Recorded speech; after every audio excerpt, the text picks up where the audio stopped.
At that point I was reflective. How come life was so empty here, I thought. Why was it that despite such a mass extinction there were no bodies and very few creatures? It was as if life never existed on Newport, I fancied then.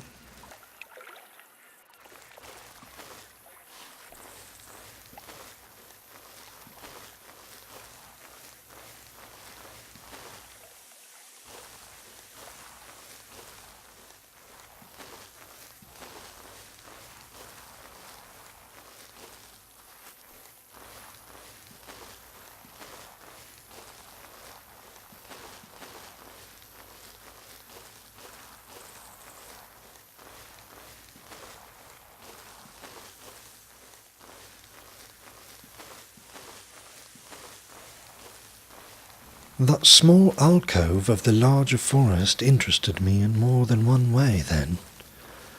Firstly, the houses were isolated, connected by a mere crossroad, with only one pass leading down through the rest of the pines into Newport colony.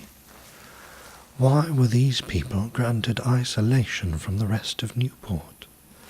The answer eluded me for the longest time, but now I know about the Newport hierarchy.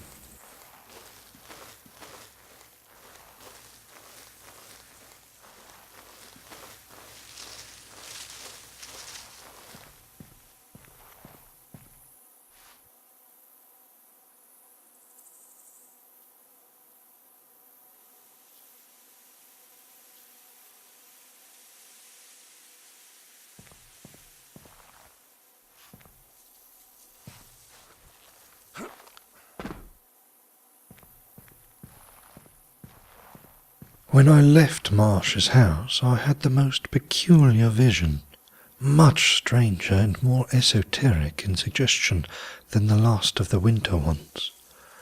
I will tell you what it was, as I think it is relevant to you most of all.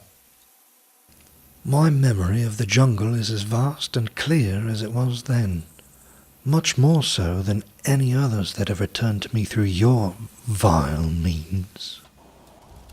The memory is as clear to me now as it was then. I must have just awakened, the campfire still smouldering before my eyes. The sun was rising now, and the warmth of the jungle slowly began to return. I knew for a fact where I was, even when I first remembered it. South America.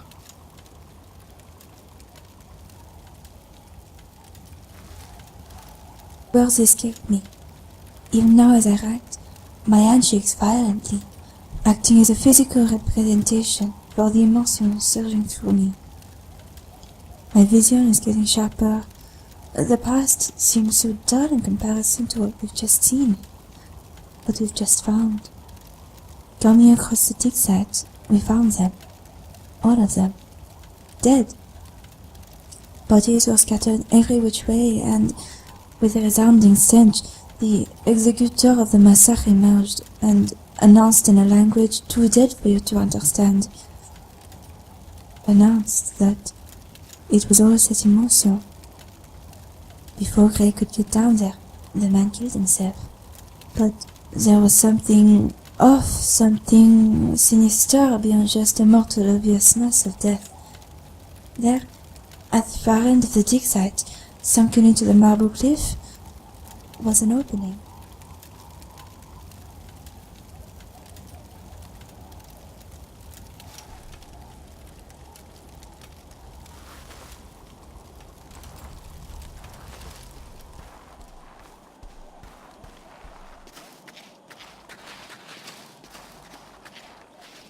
What was I looking for? Well, Gray, I was looking for a pyramid located deep in the jungle. This information is trivial to you, but it will do no harm to tell you. I believed it contained an artifact I needed to find very badly. A scholar friend of mine, according to a diary I so distinctly remember in my tent at the time, was convinced that a civilization in South America had deeper roots to modern civilization, even over the English and Chinese. It was said that, simply put, An ancient form of firearm existed thousands of years before the bow. I was looking for one of these in a pyramid tomb.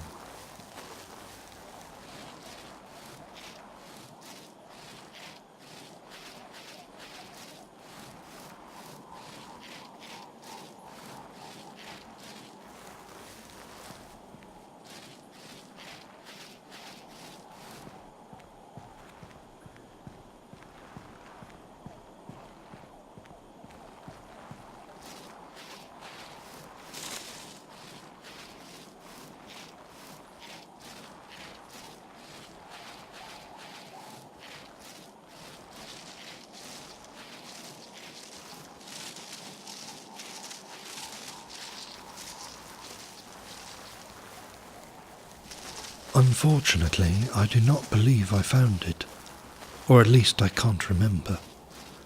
My memory fades once I reached the summit overlooking the huge pyramid. If I had found such a device, I think that I would remember, don't you? What do you mean my perception is off? Looking at it the wrong way? What do you fancy I'm missing, Gray? Hold that thought. Despite my being fully unaware of my identity, I am convinced of my childhood, my memories and my morals being intact. I have a few theories, Gray, about my name, but I suspect before our night is over, I will remember with clear vindication.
You may keep your opinions to yourself, Gray. Obed stood against you, and for what he believed in. You were a coward and had him killed. I know it to be true. How? I'll tell you later.